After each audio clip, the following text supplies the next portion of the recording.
Hi guys!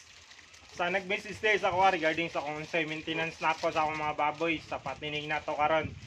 So kani siya guys, 16 ni siya kabuok. So ang atong maintenance guys is Primoxil ra. So 3 times a week ni nato ipakaon sa ilaha or isagol nato sa ilang pagkaon. So for maintenance raman, for protection raman, so for prevention ra, so 3 times a week rin ni nato gamiton. Naapod tay Vitamin Pro, mo ni vitamins na to nila. 3 times a week ra gyapon or pwede ra gyapon kung daghan-daghan kag budget, pwede ra gyapon og per day ninyo mo gamiton. So ang ato is for protection raman. So mo na atong gigamit sa atong patining.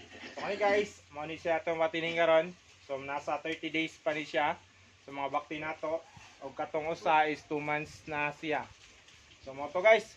So sa nangutana, hope na tubag tika sa kung unsay maintenance ako. Mao ni ako maintenance guys. Promex and Primoxil and Vitamin Pro. So maraming salamat.